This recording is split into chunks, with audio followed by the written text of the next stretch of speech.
Hola, bienvenidos a un análisis más del equipo de inversiones de Innova Capital.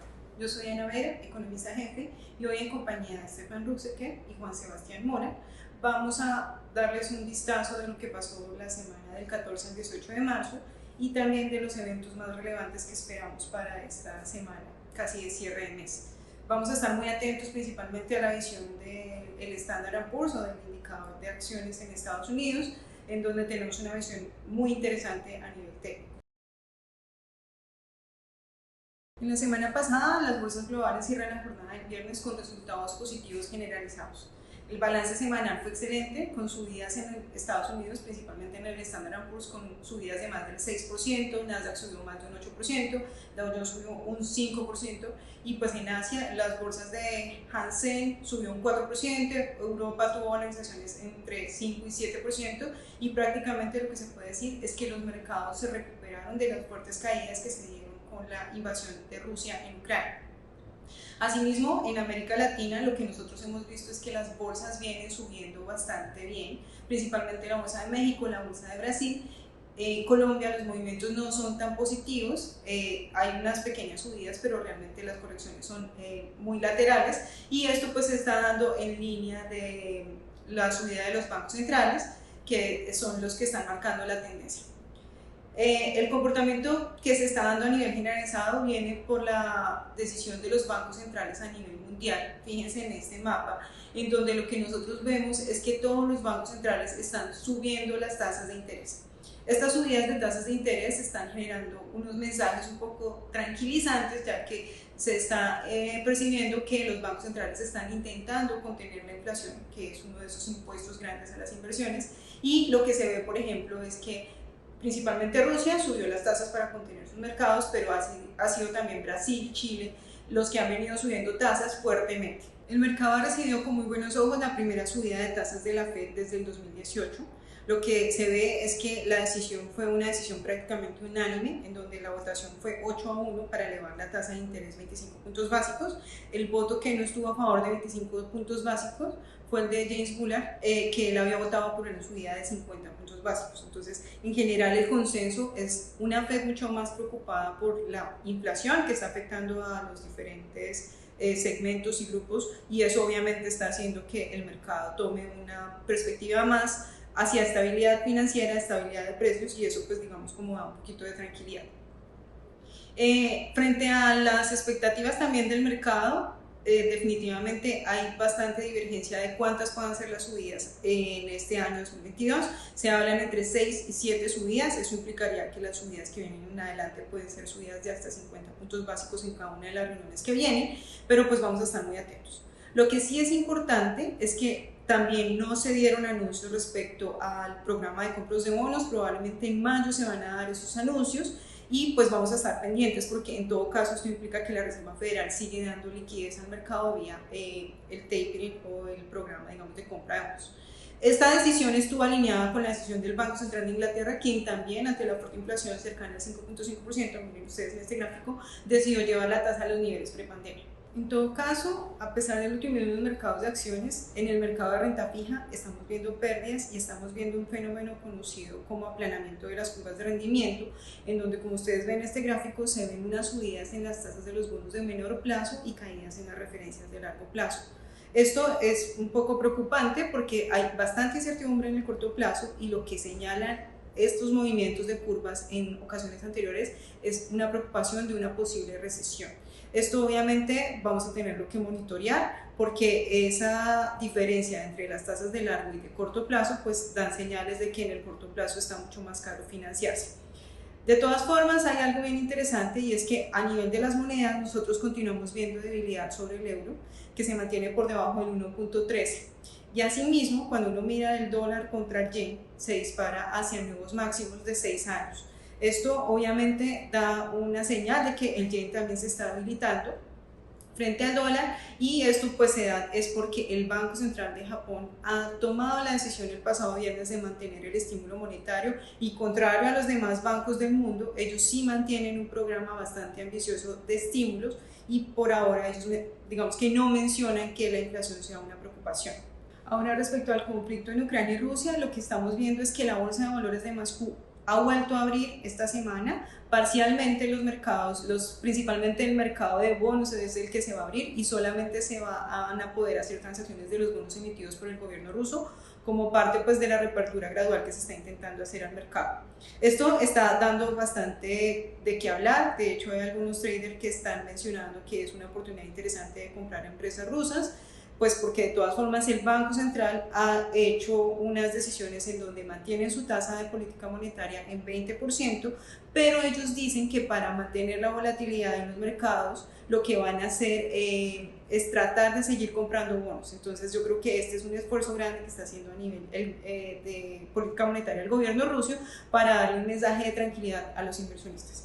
Asimismo, la semana pasada también se dio algo de tranquilidad a los inversionistas de deuda soberana rusa, porque los tenedores de algunos bonos mencionaron la semana pasada que recibieron los pagos en dólares de unos bonos que ellos tenían y que se vencían la semana pasada. Citibank y JP Morgan anunciaron que habían hecho los pagos de estos intereses y que se los habían puesto en las cuentas. Entonces, esto está dando un poco de tranquilidad a estos inversionistas de deuda soberana rusa.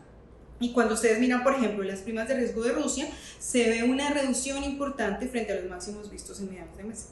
Fíjense acá, el credit for swap, o esa medida de percepción de riesgo, ha venido reduciendo desde los máximos que teníamos. Los dejo con Estefan, que nos va a contar un poco los eventos que tenemos que estar atentos esta semana, y también con Juan Sebastián, que nos va a dar una visión del Standard & Poor's, un indicador que ahorita nos está dando unas señales muy interesantes.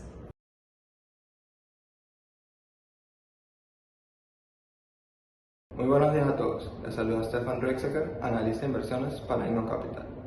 En este segmento discutiremos los eventos más relevantes de la semana, como también la publicación de diferentes datos económicos. El calendario económico de esta semana no tendrá publicaciones de alto impacto, por ende, el interés de los inversores se centrará en las distintas reuniones de bancos centrales, en las comparecencias de Jerome Powell y Christine Lagarde y en la continua evolución del conflicto entre Ucrania y Rusia. Durante toda la semana tendremos declaraciones de diferentes oficiales de la Fed y del Banco Central Europeo, incluyendo sus presidentes.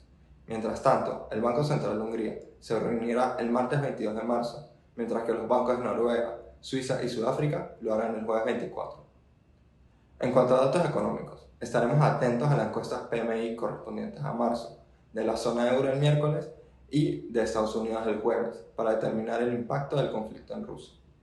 El mismo día, jueves 24, se publicará el Boletín Económico del Banco Central Europeo, en el cual se analiza la evolución económica y monetaria, los datos de inflación, el comercio exterior, las finanzas públicas y otros temas relevantes. Finalmente, el viernes conoceremos las ventas minoristas en Reino Unido, la inflación en Japón y las ventas de viviendas pendientes en Estados Unidos.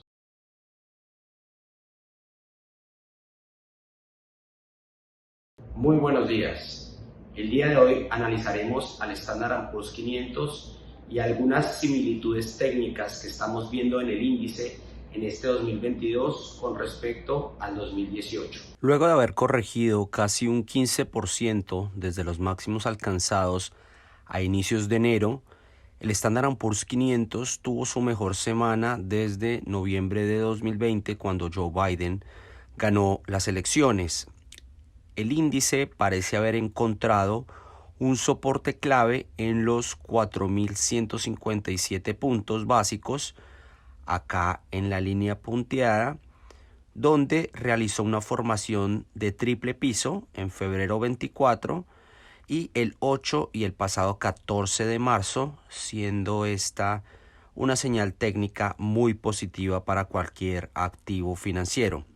A su vez, el jueves pudo quebrar positivamente un canal bajista que lleva respetando durante este año, lo que llevaría a que el referente pudiese superar su promedio móvil de 50 días, aquí en negro, pero que no le alcanzaría para cerrar el viernes por encima del tan observado promedio móvil de 200 días, en azul.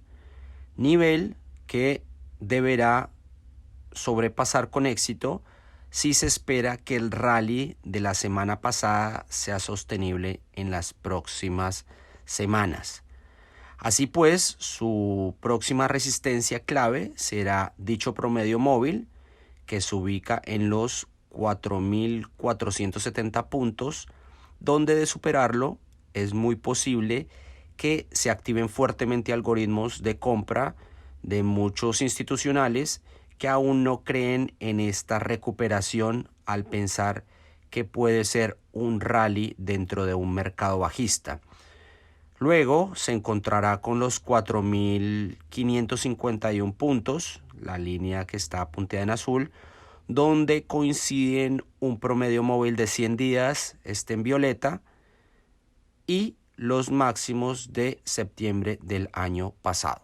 Por otro lado, y como lo dijimos al inicio, hemos identificado un patrón de comportamiento muy similar en el S&P 500 de este 2022 comparado con el del 2018, donde coincidentemente en ambos periodos veníamos de un año anterior que no mostró correcciones superiores al 5%.